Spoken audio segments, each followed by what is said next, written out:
C'est lui là qui a un problème.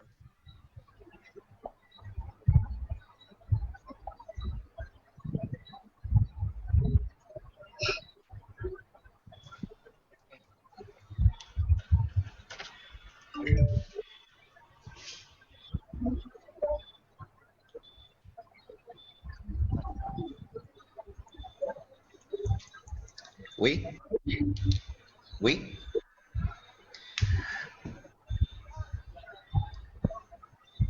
Bonsoir à tous, bienvenue dans votre émission C'est le foot. Bien entendu, nous sommes en mode confinement. La réalisation technique est assurée par notre ami Kevin depuis notre studio à Jarry. Au rang des invités, eh bien, l'enfant du pays, Émilie Maver, footballeuse qui évolue en Italie dans le club de l'Atlético Oristano. Elle a préféré venir chez elle, et oui, en Guadeloupe, pour être confinée auprès de sa famille. Merci Émilie d'avoir accepté notre invitation. Bonsoir. Bonsoir, merci à toi Richard, merci à vous tous.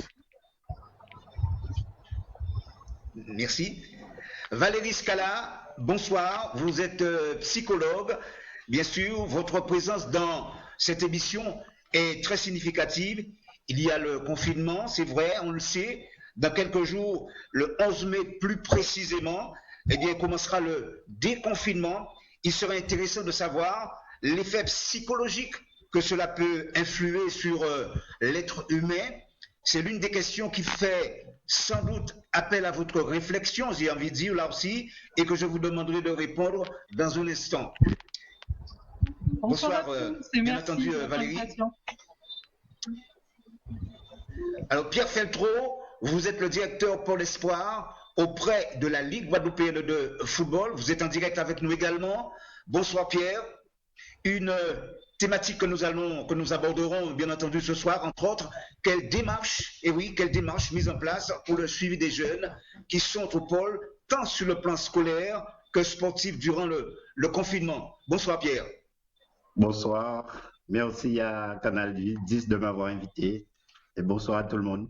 Et puis, alors, tout un programme arbitré par notre consultant Steve Masson, n'est-ce pas Steve? Bonsoir. Bonsoir Richard et bienvenue à tous les invités.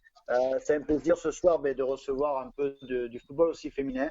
Donc on va tout faire pour essayer d'en savoir un peu plus sur Émilie et savoir aussi de Valérie Scala, notre psychologue du soir, qui va essayer un peu de nous guider, nous orienter sur les démarches à faire pendant cette période difficile. Voilà. Alors, Émilie Maver, on ne peut que te remercier, ça c'est vrai, d'avoir répondu à notre demande de par ta présence dans ce le foot. 22 ans que tu es dans le sport, aujourd'hui tu es âgé de 27 ans. Avant de parler de ton parcours sportif exceptionnel, c'est vrai, il est vraiment exceptionnel ton parcours, que tu nous développes tout à l'heure, il était important bien, pour toi, durant cette pandémie Covid-19, d'être aux côtés de ta famille. Donc, en effet, il était effectivement important pour moi d'être aux côtés de ma famille. Pourquoi? Parce que j'ai un peu cette philosophie, quitte à être confiné, autant être confiné avec les gens que j'aime. Et au moins, en fait, je sais que chaque personne va bien, je peux les voir. Et moi, personnellement, mentalement, ne pas être seule, je sais que ça me fait énormément de bien. Donc, c'était ma priorité. En fait, pour rentrer, c'était un peu ma condition sine qua non. C'était vraiment, en fait, être chez moi, être au soleil surtout. Quand on voit que de la grisaille quasiment 9 mois sur 12, ça fait du bien d'être chez soi. Oui. Alors, un parcours sportif qui a commencé alors que tu étais âgé de 5 ans. Et oui, des qualités de footballeuse qui se développent chez toi. Tes parents décident alors de t'inscrire dans un club et ce sera l'AS Carénage. C'est bien ça. Bon, ce n'était pas gagné, puisque avec nos notions préconçues de la société, c'était un peu compliqué. Quand à 5 ans, j'ai dit à ma maman, je veux faire ça. Je ne veux pas aller à la danse, je veux faire ça. Donc c'était un peu compliqué, mais c'est vrai que pour elle, la seule façon pour moi de faire du foot, c'était l'escarénage. Pour elle, il y a pas, pour mes parents, il n'y a pas d'autre. Ils connaissaient déjà Eric Davilé, le président de l'escarénage, donc c'est un peu plus rassurant pour eux de me savoir avec quelqu'un qu'ils connaissent. Oui, là, à l'escarénage, tu es resté de 98 à 2008, donc 10 ans. Donc, et puis, finalement, tu as voulu faire autre chose après ces 10 années, tu t'es orienté vers le basket. Bah, c'est ça. Bah, après, c'est pas parce que j'ai voulu faire autre chose, c'est plus parce que j'y ai plus ou moins été forcée Oui, par le manque d'infrastructures pour les filles, le manque de structures à l'époque, les constructions des équipes féminines, les constructions des écoles de foot, les clubs, donc la construction du championnat féminin. Donc, j'ai un peu été forcée à 15 ans, puisque à 15 ans, faut savoir qu'une jeune fille ne peut pas jouer en senior. Il faut qu'elle ait 16 ans minimum. Et oui, pour moi, oui. attendre 1 an pour faire du sport, ça aurait pas, en tout cas pour faire du foot, ça n'aurait pas été possible, puisque j'aime ça. Donc j'ai fait un choix, Oui. puisque je faisais en parallèle les camps de Michael Pietrus à l'époque, donc j'ai fait un choix qui était de me tourner vers le basket. Dans le basket, et ça a été la MJCA de 2008 à 2012. On est bien d'accord? C'est ça. C'est exactement ça. Oui, où tu as évolué justement. Oui, vas-y. Oui, avec Miguel Gélas. Et puis surtout notre consoeur qui était dans ce club. Je veux parler de Séverine Méridan. Oui, oui. Qui certainement regarde aussi le foot ce soir. Tu as peut-être envie de lui dire quelque chose.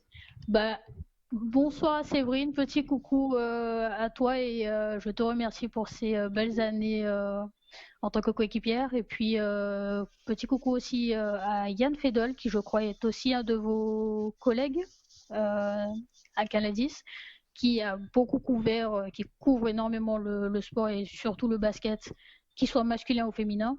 Donc petit coucou à eux deux. Et puis mes années MJCA ont été pour moi les meilleures années en termes de construction de ma personne. Voilà. Et puis après finalement, tu as voulu connaître un autre club et tu es parti justement avec le Good Luck. Tu es revenu au football avec le Good Luck de 2011 à 2012. C'est ça. Alors j'ai terminé en fait ma dernière année au lycée, donc mon année de bac. J'ai alterné entre le foot et le basket. En fait, je faisais les deux sports dans cette année-là. Dans cette année de bac, j'ai fait foot et basket.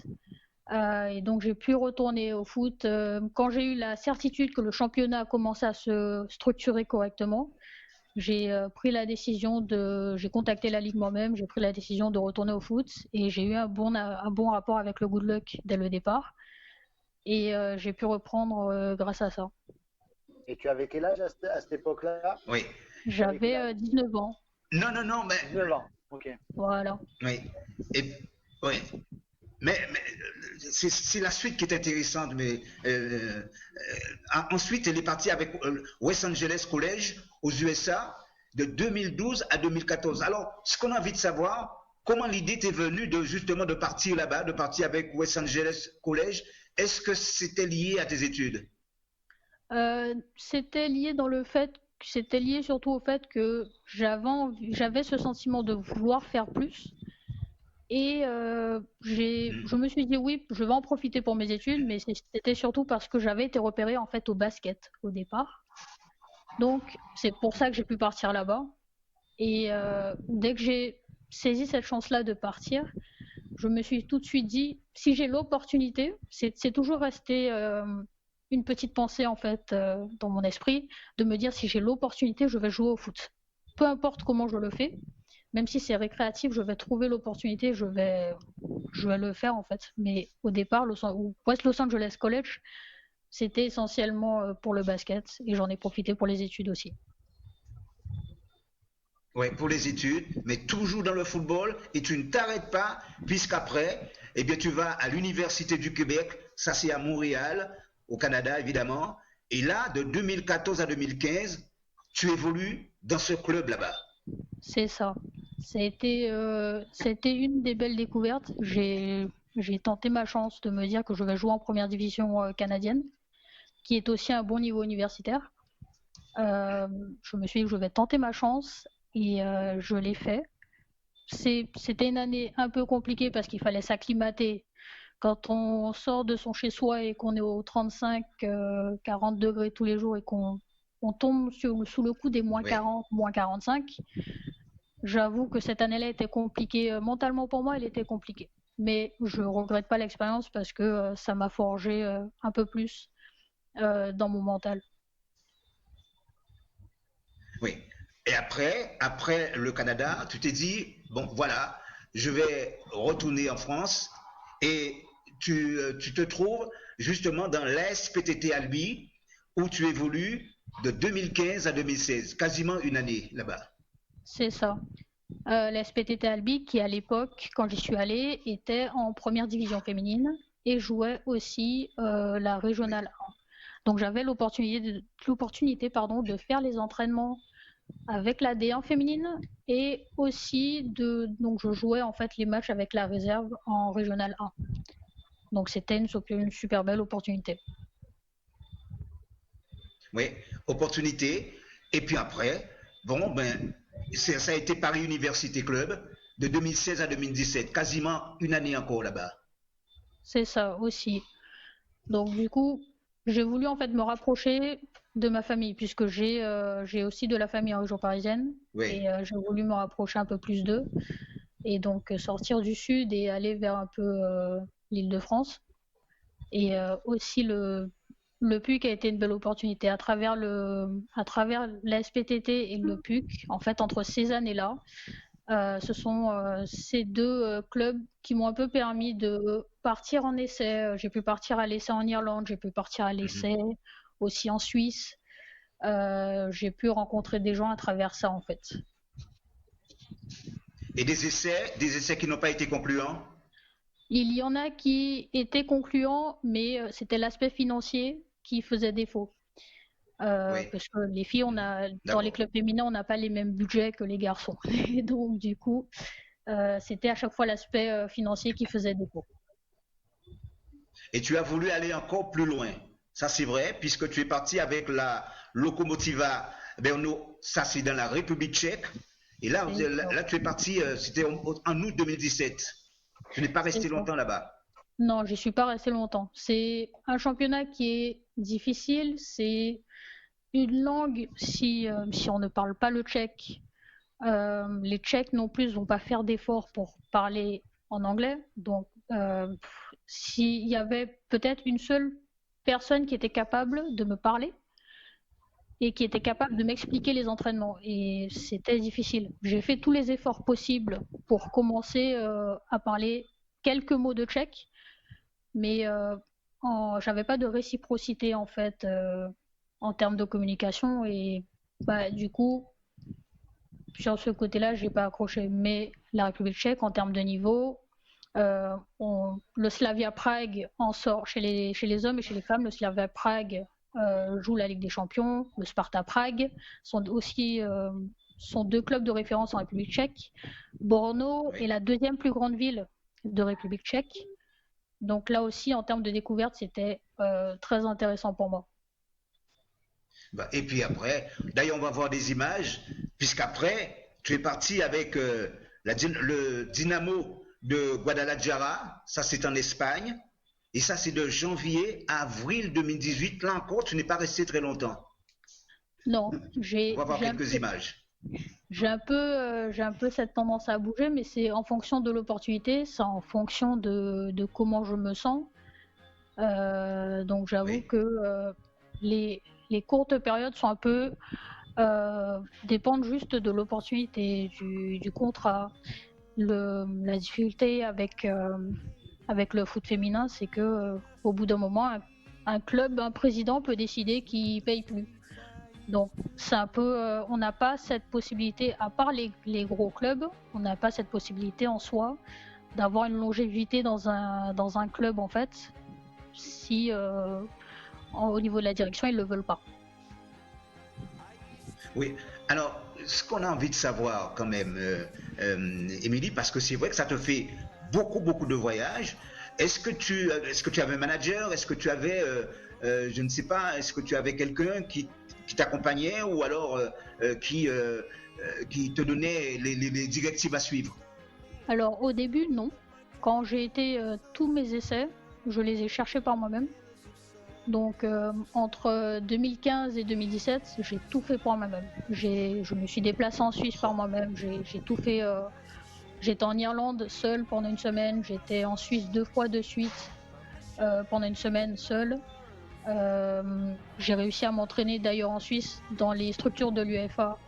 Dans une des structures de l'UEFA en tout cas, j'ai réussi à faire tout ça par moi-même.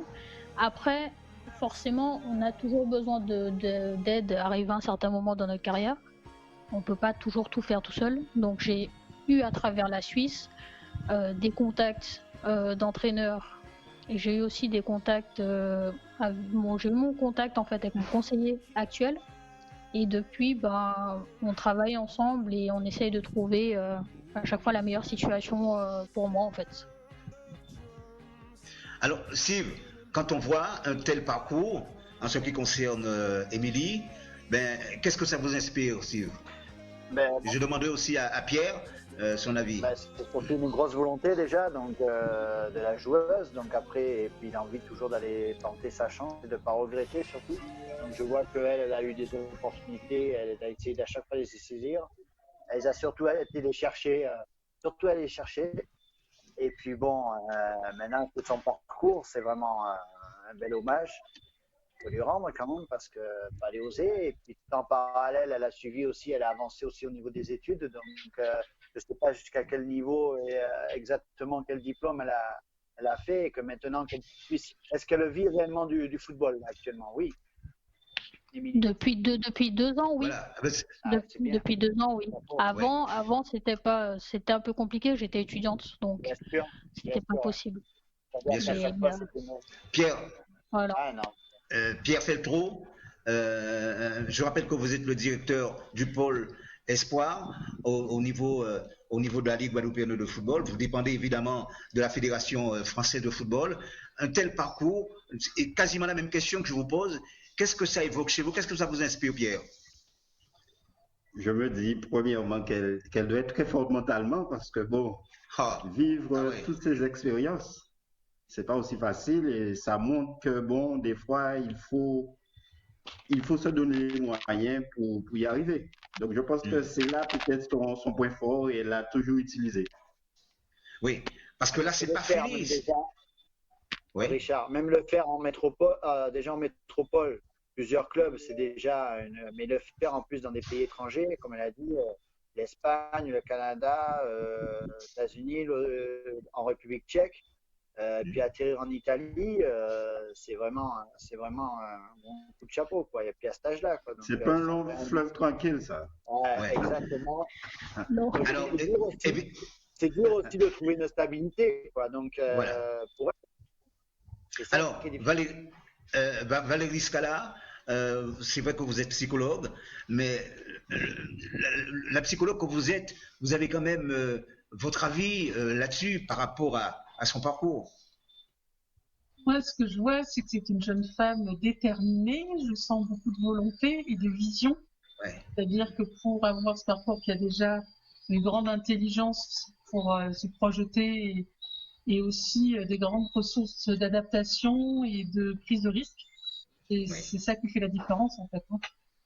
Donc, et puis d'aller tenter des cultures complètement différentes, des climats différents, avec des esprits. Je veux dire, les plus marquants, là, c'est vrai que c'est le Canada et la République tchèque. Là, on est dans des codes. Peut-être qu'aujourd'hui, en Italie, surtout sur une île, elle retrouve peut-être certains codes communs. Mais bon, c'est quand même, voilà, ça démontre une grande détermination, une volonté et surtout une vision. C'est ce que souvent nos jeunes manquent, la vision. Voilà. Et c'est pas fini concernant son parcours, puisqu'après, après l'Espagne, ben, tu es parti à Chypre et tu es resté d'août 2018 à septembre 2019. Pourquoi Chypre? Parce que j'ai toujours eu cette envie de découvrir Chypre. Alors, quand l'opportunité m'a été présentée, je me suis dit, d'accord, j'y vais. J'avais pas encore réalisé en fait que Chypre avait été récemment séparée. Donc il y avait la partie turque et il y a la partie grecque. Mais j'ai juste dit, je veux y aller. C'est un de mes objectifs personnels, donc je voulais y aller. Et à Chypre, j'ai sincèrement retrouvé tout ce qui est un petit peu culturel de chez nous. J'ai pu me refaire des plats, j'ai pu me refaire de la patate douce, j'ai pu me refaire des bananes, j'ai pu me refaire un certain nombre de plats. Et j'avoue que Chypre, ça a été génial niveau culturel, parce que quand je suis arrivée, j'ai pas eu ce choc de température, parce que quand je suis arrivée, il faisait chaud comme si j'étais en Guadeloupe. Il faisait même plus chaud qu'en Guadeloupe. Donc j'ai pas eu ce gros choc culturel comme par exemple le Canada. Je l'ai pas eu tout de suite. Et niveau footballistique, j'ai quand même joué en première division chypriote. J'ai eu l'opportunité de me battre quand même pour la montée, enfin pour le championnat du moins, pour tenter de jouer la Ligue des Champions. Malheureusement cette année-là, c'est pas passé. Mais j'ai quand même pu me battre avec mon équipe de Famagusta pour tenter de gagner ce championnat. Mais c'était vraiment l'une des plus grosses expériences que j'ai eues. Et en termes c'était un cap supérieur. Il y avait déjà du professionnalisme dans tous les clubs dans lesquels je suis passée, mais ça c'était encore un cap supérieur, parce que l'objectif de gagner un championnat, ce n'est pas pareil que de jouer le milieu de tableau ou de jouer la relégation. De jouer un championnat, la pression psychologique qu'il y a là-dessus, ça m'a permis de réaliser, mais si tu t'accroches pas, il y a eu des soirs où j'ai eu du mal. Et si tu t'accroches pas, tu y perds ton latin, tu y perds ta tête.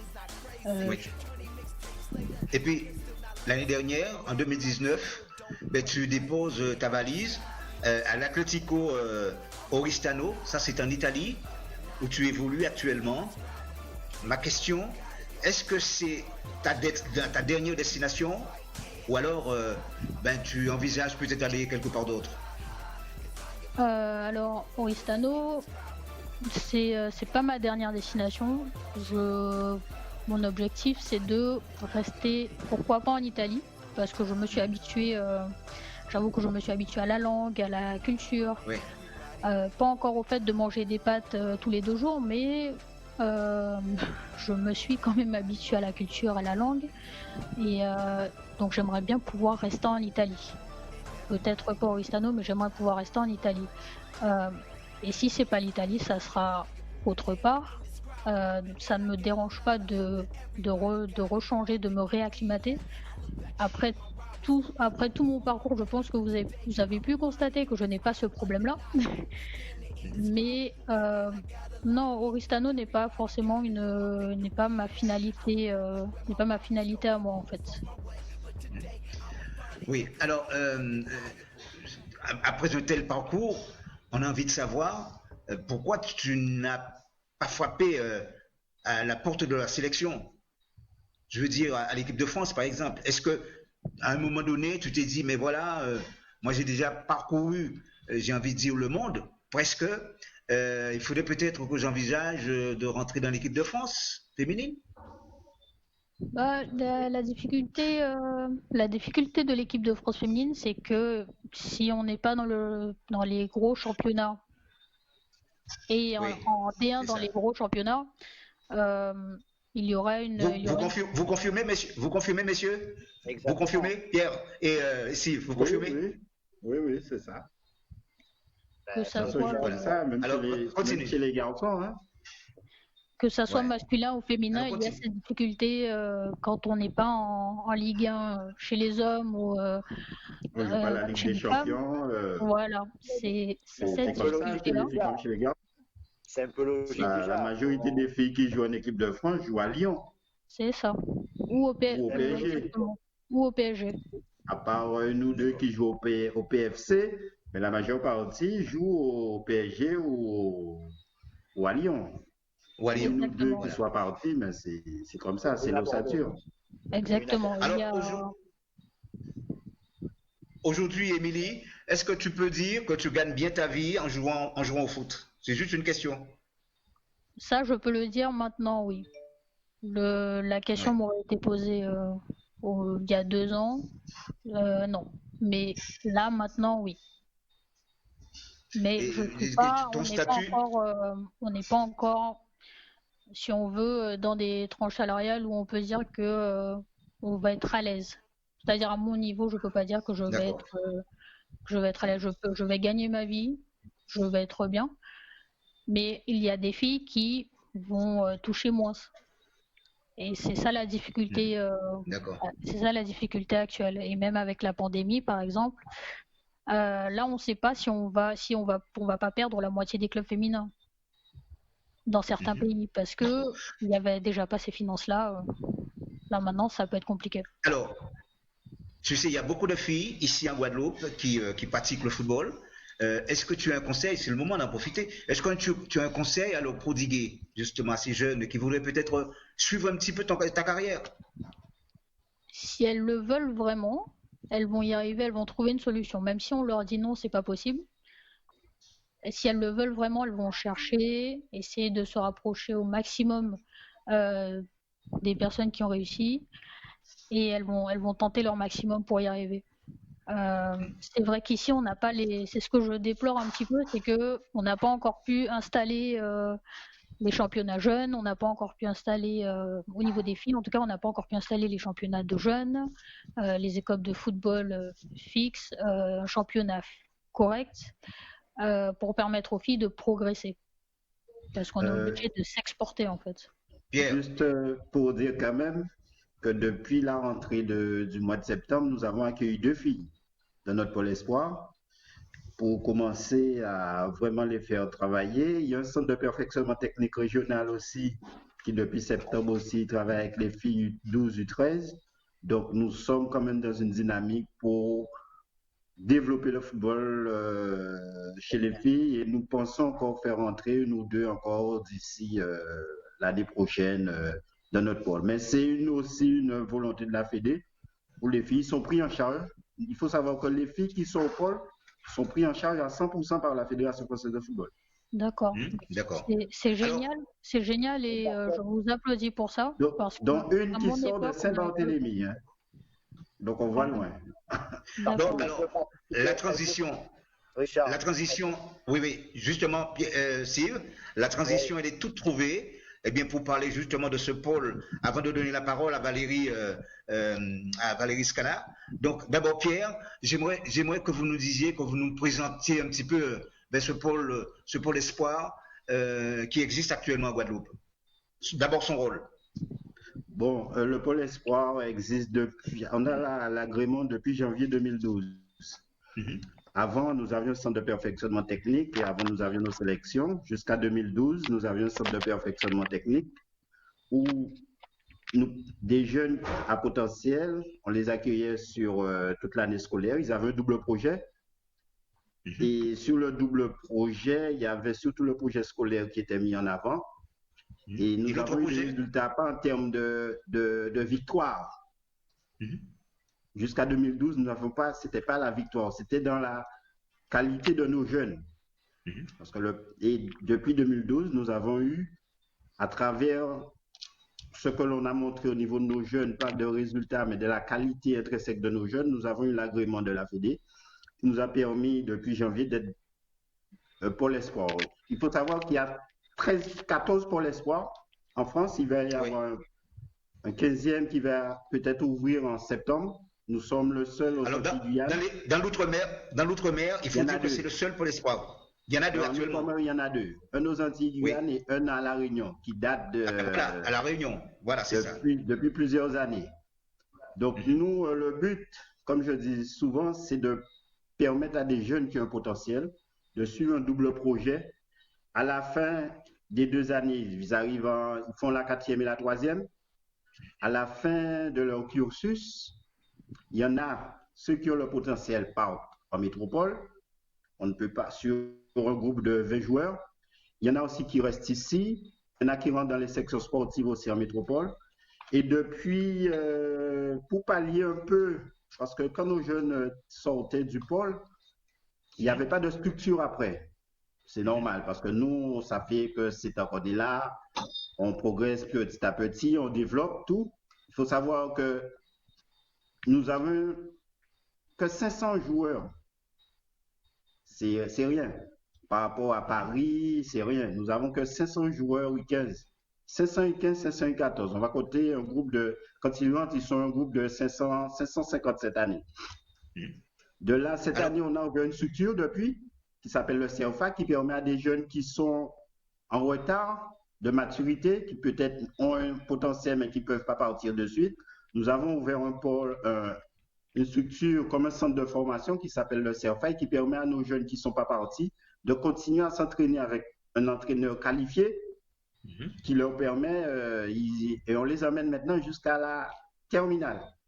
Donc, ah oui, quand même, d'accord. Oui, jusqu'à la terminale. Ça a commencé depuis septembre et nous, on continue à bosser pour permettre à nos jeunes de rêver et d'avoir envie. Comme je dis, hein, il y a beaucoup de demandes, mais très peu d'élus. Voilà, alors Pierre, il y a une chose qui est simple. Oui, Pierre, il y a une chose qui est simple. Hein.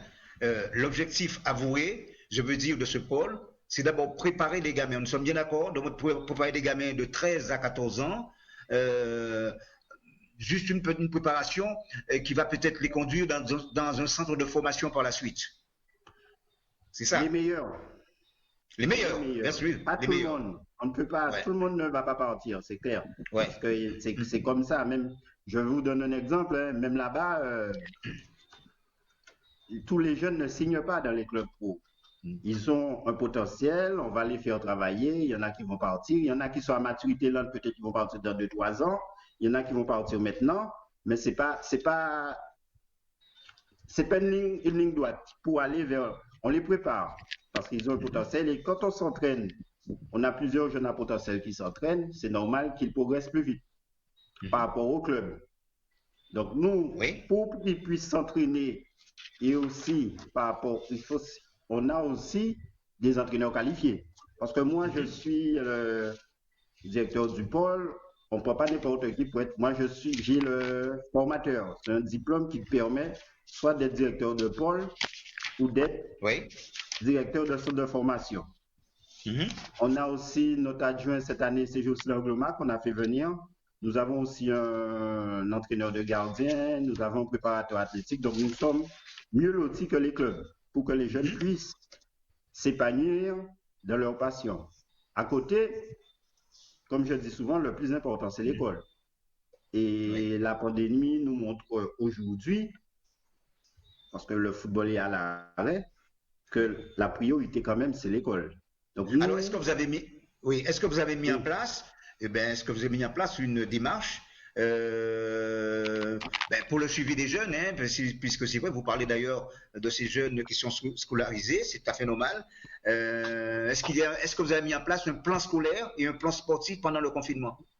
Oui, il faut savoir que nous avons nous travaillons avec 2 établissements. La cité scolaire qui est dans le CREPS vraiment, et nous avons aussi le collège de Carnot. Donc les enfants suivent à travers Pronote. Oui. Comme tous les jeunes, hein, ils vont à l'école comme tous les jeunes. Et nous, au niveau sportif, nous mettons en place un programme hebdomadaire qu'ils doivent suivre. Et nous avons des retours chaque week-end chaque vendredi soir, samedi, pour savoir s'ils ont pu ou pas suivre le programme. Donc, depuis le 15, le 15 Le mars, 15, on a toujours oui. eu un programme hebdomadaire et on a des retours par rapport aux réseaux sociaux. On s'appelle pour savoir s'ils ont eu des difficultés, s'il y en a qui sont blessés, s'il y en a qui n'ont pas pu suivre. Et c'est un suivi, un entretien physique, technique. Et donc, on est paré à arriver jusqu'on dira, entre guillemets, le 11 mai. Oui.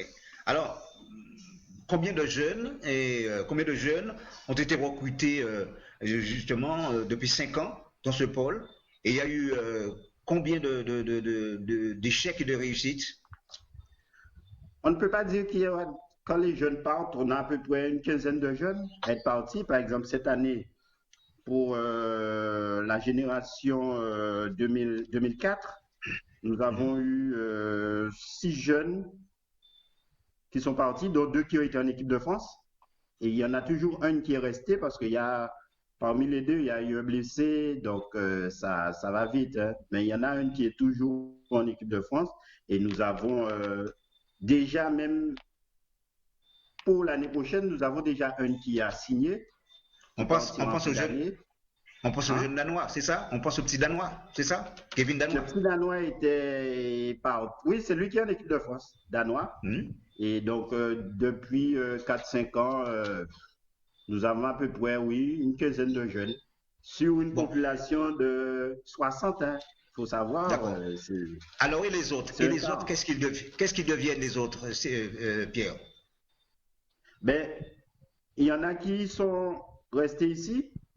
Il y en a qui sont partis dans des sections sportives et il y en a qui continuent leurs études. Donc, après réflexion, il a fallu quand même que l'on puisse voir parce que, bon, il y avait plus de joueurs qui restaient en Guadeloupe qui pouvaient peut-être ne pas partir. Donc, c'est pour ça qu'on a porté la réflexion sur le CFA qui permet à ceux qui ne sont pas partis de continuer leur formation et peut-être partir dans 1, 2 ou 3 ans.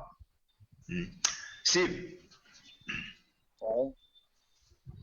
Oui, non, de toute façon, le CERFA, c'est une chose qu'il fallait mettre en place ici pour la Guadeloupe, parce que le CERFA, c'est pour avoir toujours le double projet, la continuité de ce qui est mis en place. Et comme vous l'avez dit, hein, de toute façon, il y a un résumé.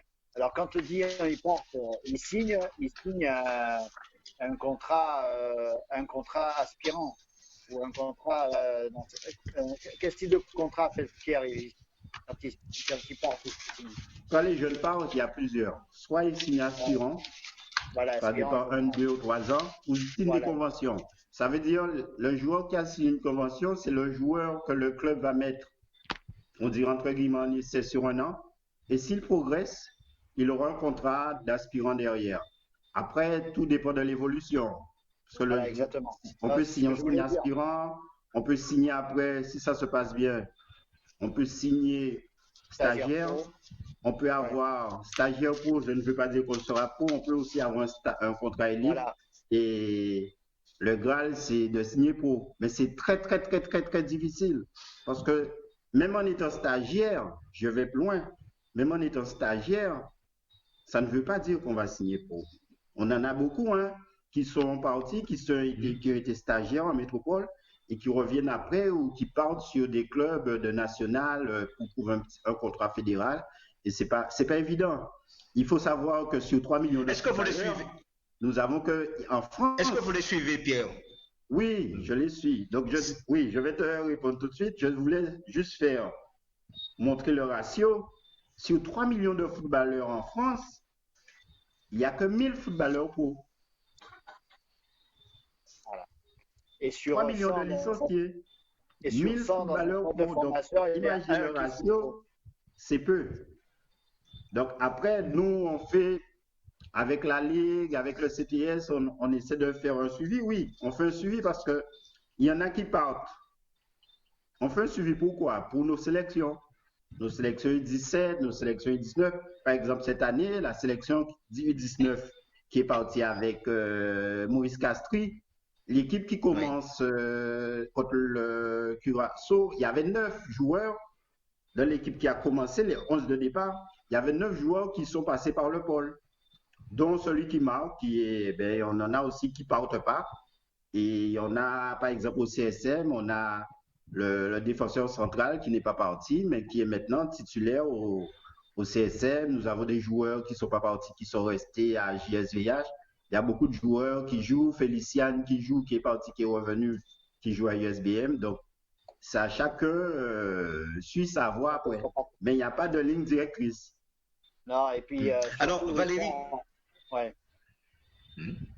Richard, allez-y, allez-y. Par rapport à ce qu'a dit Pierre, mais c'est surtout qu'en plus, le risque qui est souvent, c'est quand un jeune part et rapidement et aussi à un très très bon niveau et se retrouve déjà en équipe de France. Alors que ce soit des Guadeloupéens ou moi en France, j'en ai connu de ma génération qui était en équipe de France, ça ne veut strictement rien dire à ce niveau-là. C'est-à-dire que c'est un joueur qui a un fort potentiel, mais derrière, il y a tout le travail à faire encore et la continuité et la progression à continuer parce que dès que vous baissez un petit peu, les autres derrière, ils travaillent, ils poussent et ils progressent aussi. Donc, il n'y a pas le temps de s'endormir. C'est-à-dire, c'est pour ça que le plus souvent, justement, il y a des joueurs qui ont des parcours atypiques et qui s'en sortent le plus rapidement parce que mentalement, ils ne sont pas tombés de suite en équipe de France, de suite dans les centres de formation et ils baignent de suite dans les grands clubs et ils n'ont peut-être pas ce grinta qui leur permet, comme des joueurs atypiques qui peuvent arriver un peu plus sur le tard, comme on a eu Coco qui est arrivé sur le tard, qui ont passé par d'autres chemins et d'autres qui se sont accrochés. Alors c'est la difficulté justement, que même psychologue ou préparateur mental qui peuvent aussi accompagner les enfants de plus en plus tôt. Parce que justement, il y a cet aspect aussi à avoir. Quand un jeune il part de la Guadeloupe et là, l'équipe de France, il y a aussi les parents derrière qui doivent aussi accompagner et soutenir et aussi que l'enfant puisse se remettre en place. Et c'est votre préoccupation aussi, Pierre, hein, au niveau du pôle, c'est votre préoccupation. Il faut savoir que les parents jouent un grand rôle, mais il faut aussi que les parents puissent avoir la tête sur les épaules. Parce que même si le parent accompagne, il faut que le parent ait la tête sur les épaules. Et c'est très, très important. Nous sommes dans un micro. On est, je ne sais même pas comment vous expliquer ça. Nous avons, je vais vous donner un exemple simple. Nous avons de bonnes stats, en fin de compte. Je vous explique pourquoi. Nous avons 500 joueurs. La plupart du temps, on sort 20 joueurs. On arrive à faire sortir 3 ou 4 ou 5. C'est bien. Pourquoi? Nous, quand on fait un recrutement de pôle, on prend je vous dis, 2 matinées. On a à peu près 120 joueurs qui arrivent. C'est rien. Mes collègues de métropole, moi, j'ai le 12 mars, j'étais sur le concours de Clairefontaine.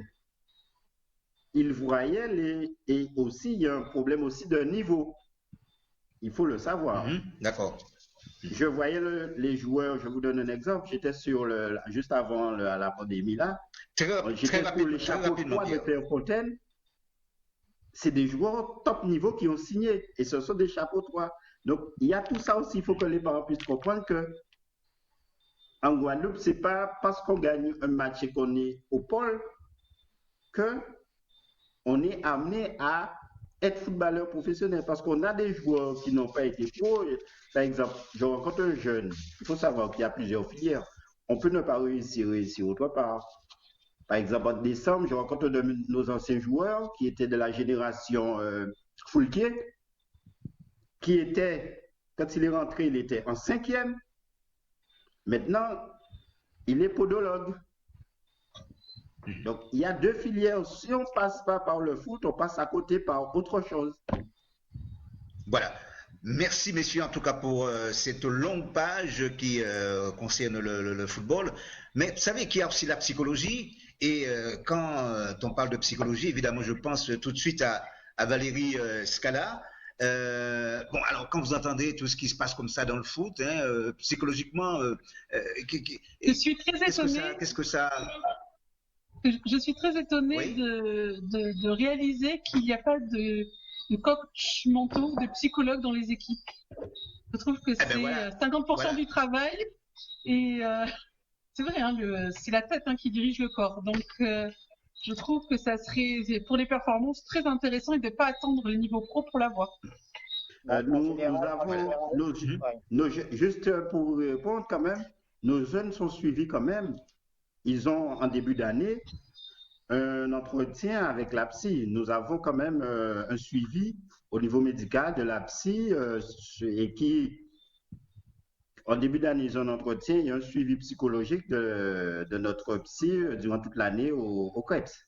Donc, d'accord, c'est pas un entretien. Mais peut-être aussi dans les clubs. Non, ils sont suivis et mais quand ils ont envie aussi peut-être dans les clubs. La psy, c'est tout à fait normal qu'ils comprennent des rendez-vous pour eux, pour qu'ils puissent avoir des rendez-vous avec la psy qui les suit sur les 2 années. Ouais, Richard. En fait, il y a à la fois le travail. Juste intervenir sur quelque chose. Voilà. Oui. Sur ça, je trouve ça génial. Par exemple, dans mes clubs, ayant été plus jeune et en jouant en Guadeloupe, quand j'étais là, mes parents, en fait, surtout ma mère, a insisté sur quand même me faire suivre. Donc, elle a quand même fait ce travail-là, là où les clubs ne pouvaient pas le faire. Elle a fait tout ce travail-là. Même en étant en Guadeloupe, j'avais un préparateur physique. Parce que mes parents, quand même, ont vu ma passion pour le sport en général, pas seulement pour le foot ou pour le basket, ils ont vu ma passion pour le sport en général. Et donc, du coup, j'ai eu ce suivi physique, mais j'ai aussi eu le suivi mental. C'est mon père qui, par exemple, préparait mes bains de glace.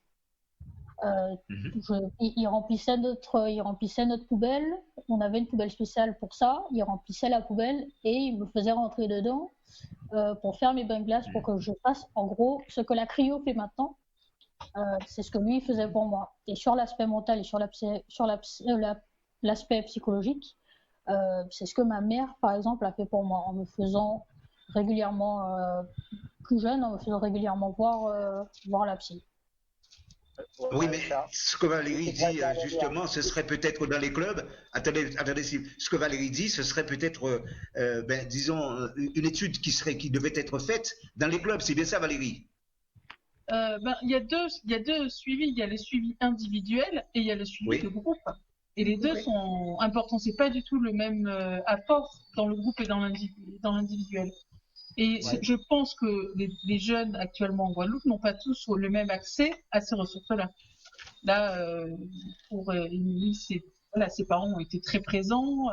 Dire quand même dans les années 2000 faire de la cryo en Guadeloupe, en tout cas même de manière amateur, c'est fou. C'est-à-dire que et puis on voit la différence dans sa construction mentale. Oui, c'est super. Mais il y a la personnalité plus le soutien qui a été derrière. Voilà. Donc sur le plan collectif. Voilà. Sur le plan collectif, ça doit être fait normalement par le président de club. On est bien d'accord, Steve? Non, on n'a rien à voir. Je dis bien collectif, collectif. Non, mais je voulais juste intervenir. Parce que justement, maintenant, au niveau, comme on dit, psychologiquement ou mentalement, alors psychologiquement, c'est déjà le préparer au goût de l'effort. Donc ça, c'est très important. Donc comme elle a dit, avoir un préparateur physique à côté ou des parents qui aidaient un petit peu pour faire toujours un petit peu plus, pour évoluer, faire ce chose. Mais maintenant, dans le football moderne, le football de haut niveau, je vais en parler par rapport à Evan ou quelque chose, quand il y a des agents ou quelque chose, en général, dans le groupement d'agents, c'est des groupements qu'ils ont, il y en a un qui s'occupe de l'aspect du joueur sur l'aspect financier, il y en a qui s'occupe de tout ce qui est juridique. Et dans le groupe, individuellement, ils ont tous quelqu'un qui s'occupe de l'aspect psychologique et mental. Donc, en général, ils sont suivis individuellement parce que le football, entre guillemets, c'est le sport le plus collectif qui est devenu le plus individuel. Donc, voilà, c'est un peu, on va dire, en contradiction. Mais bon, c'est comme ça.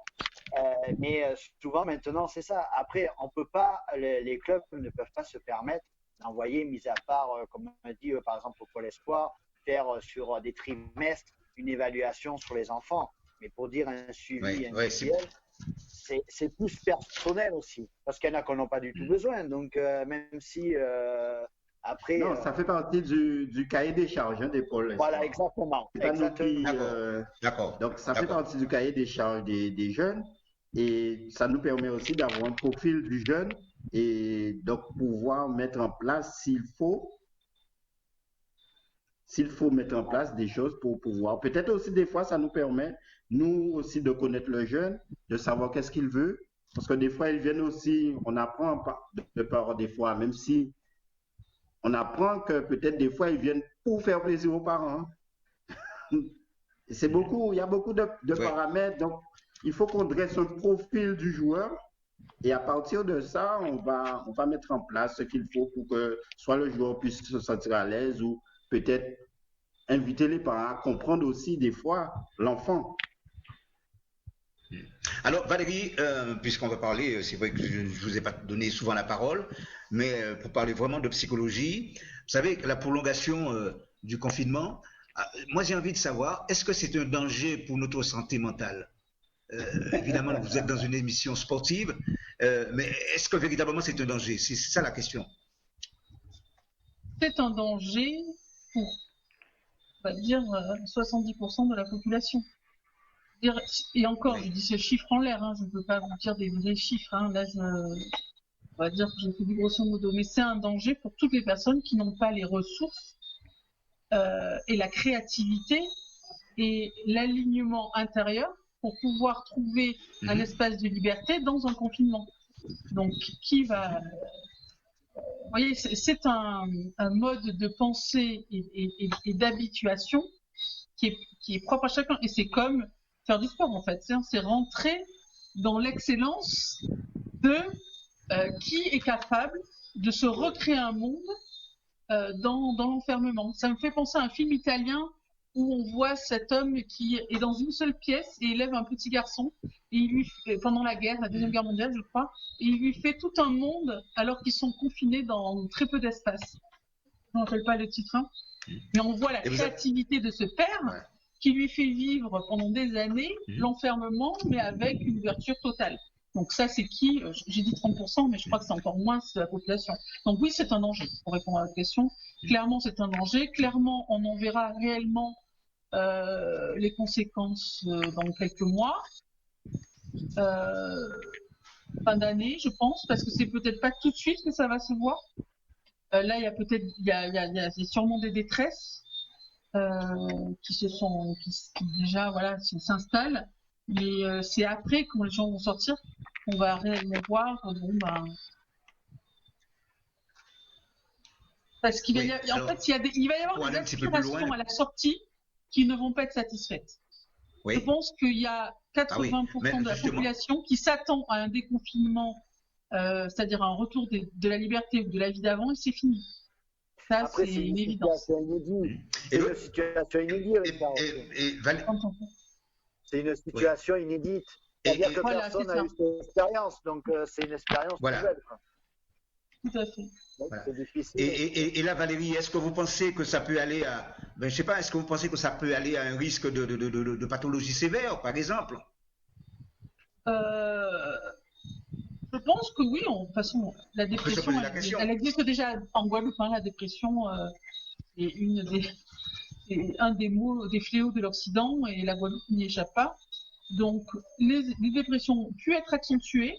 Moi, pour ma patientèle, ça a été un effet un peu inverse, mais bon, j'ai des outils et des ressources différents, on va dire. Donc, moi, mes patients préféraient ne pas continuer à distance, en disant, mais en fait, depuis qu'on est à l'arrêt, on met en pratique vos outils et nos ressources. Voilà, les dépressions ont transmuté, à voir dans la durée. Hein, là, j'ai pas de recul pour vous dire, mais ça va dépendre réellement de l'accompagnement. Moi, je sais que je donne des outils d'autonomie et de ressources que les gens peuvent mettre en place quand ils ont le temps. Et là, tout le monde a eu le temps, en tout cas dans ma patientèle. Après, les risques de la dépression, il peut y avoir des décompensations. Moi, je pense plutôt à ça, à la sortie, des décompensations. Des désespoirs, c'est-à-dire j'avais une image du futur ou une image de ce qui m'attend, etc.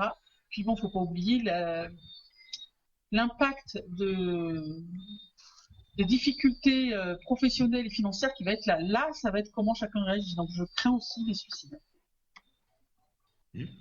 Alors, vous recevez souvent du monde, hein, vous avez pas mal de patients. Quel est l'impact justement sur ces patients? Comme je vous dis, j'ai énormément de chance d'avoir une patientèle comme je vous dis, je suis une psychologue interculturelle, hein, donc j'ai l'habitude de prendre la culture à hauteur de la psyché et d'offrir des outils d'autonomie. Donc dès que le confinement a débuté en mars, j'ai envoyé tout ce qu'il fallait à distance pour que les personnes soient autonomes, tout en mettant en place une pratique à distance via, voilà, comme je crois. Je pourrais dire que c'est plus les couples, les problèmes de confinement des couples ou des jeunes couples qui ça peut créer problème. C'est-à-dire tout d'un coup d'être dans un espace fermé où on peut plus respirer, où il y a plus de temps professionnel pour faire tampon. Ben voilà, quand on est sorti de la phase romantique ou lune de miel, ça peut créer problème. Est-ce qu'on n'a pas, encore une nouvelle question, est-ce qu'on n'a pas l'impression que ce serait pas une crise synonyme de changement, par exemple? Alors quand je parle de changement à venir, pour certains, la remise en question de sa propre vie, par exemple. Moi, c'est ce que je prône. Hein. Je dis, c'est vraiment l'opportunité de changer réellement de vie. Oui. D'ailleurs, on le voit sur les réseaux locaux. Localité, je pensais avec la chaîne directe d'alimentation, de légumes, de fruits directement aux consommateurs, avec plein de groupes et de réseaux et de nouvelles façons, des communautés peut-être qui ont envie de changer. On voit le TEDx voilà, il y a énormément de choses qui se passent en Guadeloupe. En tout cas, j'y crois énormément à ça, au changement. Et je pense que si on veut, on trouve. C'est-à-dire que les réseaux, on a une petite île et il y a accès quand même. Moi, je pense au Facebook Guadeloupe. Là, c'est c'est assez riche en propositions. Voilà. Après, encore faut-il avoir Internet, encore faut-il avoir cette ouverture d'esprit, parce que si on regarde la télé en boucle, excusez-moi pour la télé, mais c'est vrai qu'elle peut tirer vers le bas au niveau de la peur qu'elle entretient. Ça aura permis aussi, en tout cas ce confinement aura permis aussi à certains de pouvoir émettre certaines idées, peut-être aussi d'avoir une certaine liberté de penser. Tout à fait. Ouais, et des nouvelles pratiques. J'ai l'impression qu'il y a beaucoup de gens qui pensaient à cultiver leur potager, à la solidarité, mais il n'y avait pas réellement c'était plus des intentions, des idées que des mises en pratique. Et là, on voit énormément de réel. Le problème psychologique qui vient surtout plutôt de savoir qu'est-ce qu'on va devenir après la crise. C'est ça le problème. L'enjeu il est plus économique que plutôt sur c'est surtout l'aspect psychologique qui fait que finalement on ne sait pas où on va, donc et on ne sait pas économiquement où on va en sortir. Donc ça devient compliqué, quoi. C'est surtout l'aspect financier qui prend le champ. Alors ok, on peut avoir une façon de vivre, mais tous les mois il faut payer le loyer, donc c'est pas la même chose. On va trouver de nouvelles façons, je pense. Ça va être trop obligé. Alors juste un petit clin d'œil concernant notre football au plan local. Bon, on va peut-être revenir un petit peu là-dessus. L'heure est à la réflexion, vous le savez. Ce qui est sûr, c'est que l'on se dirige vers une saison blanche, quoi que l'on dise, l'arrêt des compétitions le 13 mars, établir ensuite le classement à cette date de champion, à cette date. Bon, déterminer le champion, mais un champion, s'il faut se référer un petit peu à aux décisions de la Fédération française de football, il n'y aura pas de titre. Il y aura simplement un champion comme ça, mais qui ne sera pas reconnu comme champion. Alors, Steve, quelle est votre analyse par rapport à cela, votre lecture précisément? Alors, Richard, en premier, c'est pas une saison blanche. C'est une saison qui a arrêté au 13 mars. Une saison blanche, ça veut dire. Bon. Donc, en fait, il y aura quand même. Alors après, pour l'instant, ils ont établi une façon. C'est pas encore défini réellement, parce que la Guadeloupe a une spécificité avec les deux poules. Pour l'instant, c'est de savoir éventuellement qui est-ce qui monte, qui est-ce qui monte pas. L'histoire du champion, ça fait polémique actuellement, donc il y aura aussi des appels sur certains clubs, ça c'est individuel. Donc c'est vrai que pour l'instant, le championnat il est arrêté. C'est là que ça peut être confusion justement. C'est de savoir, parce que nous on est moins confrontés en Guadeloupe par rapport aux montées, il n'y a que, mais en métropole, entre les montées de district, régional, national, Et après, il y a le niveau professionnel. Donc, il y a encore plus d'enjeux. Donc maintenant, régionalement Pierre, aussi, ça va être géré d'une façon. On ne sait pas encore. Pierre, quand on voit par exemple, bien sûr, mais quand on voit par exemple dans ce championnat, Pierre, une équipe comme l'AS Gosier, eh bien, si le championnat s'arrête à ce niveau-là, avec plus de 10 points d'avance, mais qui finalement, en bout de piste, eh bien, n'aura rien gagné, quoi. Qu'est-ce que ça vous inspire? Moi, je dis une seule chose. Hein.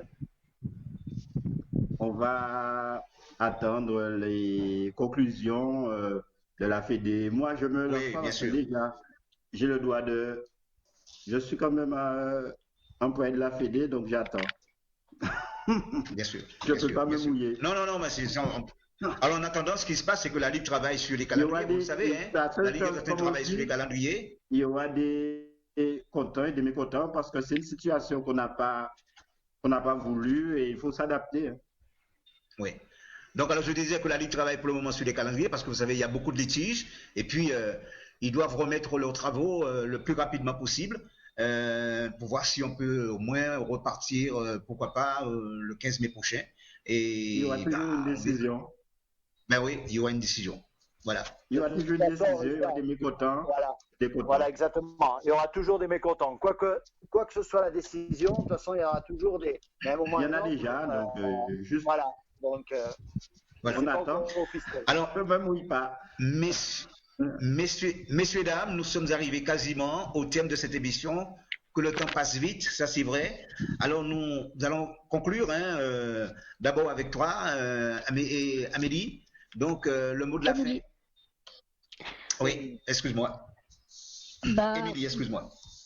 J'ai tout ce que je peux dire, c'est merci à vous de m'avoir reçu dans l'émission. Et j'espère qu'à travers cette émission, il y a eu un certain nombre de jeunes filles et de jeunes femmes qui ont été inspirées et qui voudront pourquoi pas se lancer, et surtout qu'elles ne se disent pas je ne suis pas passée par le pôle Guadeloupe ou je ne suis pas passée par la France ou par Clairefontaine. On peut faire les deux, ça fonctionne. Il n'y a pas de choix à faire entre les deux. Les deux fonctionnent, donc il faut juste avoir de l'envie, de la volonté. Rester solide. Il y aura des moments où on va flancher, il faut juste rester solide et puis continuer à avancer. Voilà. Valérie Scala. Ravie d'avoir fait ce petit bout de chemin avec vous, d'avoir partagé votre passion du foot. C'était bien agréable et j'espère que les auditeurs auront pu bénéficier de toutes ces riches expériences. Enfin, les téléspectateurs précisément. Et merci en tout cas pour ces éclairages sur le plan psychologique distillés tout au long de cette émission. Pierre? Eh ben, nous, au pôle, avec mon staff et même une dizaine d'éducateurs, on est sur une période de réflexion, hein, parce que bon, on attend les directives pour savoir, je pense que d'ici, moi, j'ai une visio avec la direction technique nationale vendredi pour avoir les directives pour déjà savoir si on continue. Bon, on a un peu une idée dessus parce que bon, on en a quand même planché un peu juste avant le confinement. Et aussi, on est en pleine réflexion aussi, en attendant encore les directives de la Fédé pour savoir, parce qu'il faut quand même préparer la rentrée de septembre.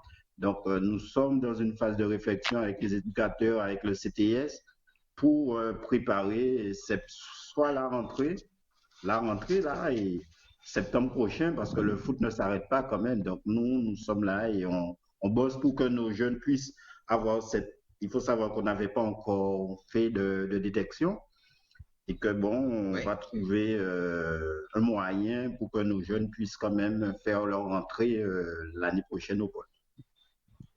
Merci beaucoup Pierre. Steve. Mais dans ce moment difficile, quand même, je comptais à féliciter aussi Émilie pour son parcours et son courage qu'elle a fait.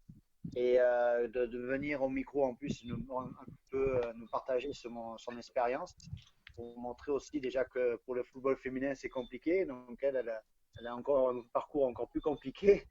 Elle a su et je lui souhaite donc bon courage et bonne continuation Et puis, je remercie aussi notre psychologue d'être là, de venir, de partager un petit peu, donner son avis, qui est toujours très intéressant dans ce moment-là. Et Pierre Fétraud aussi de nous partager ses moments et son expérience aussi au sein du Pôle Espoir pour nous parler un petit peu des parcours de certains.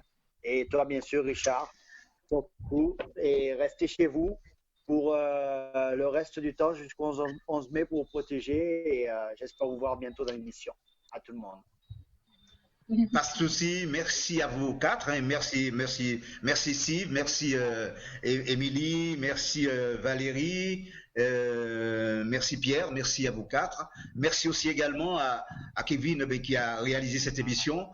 En tout cas, je vous souhaite une très bonne soirée, chers amis téléspectateurs. Et puis, on va se retrouver très prochainement, et bien sûr, votre télé, à savoir Canal 10, pour une nouvelle émission C'est le foot. Bonne soirée à tous et à bientôt. Ciao, ciao, bye bye. Bonne soirée, merci beaucoup. Allez, bonne soirée à tous.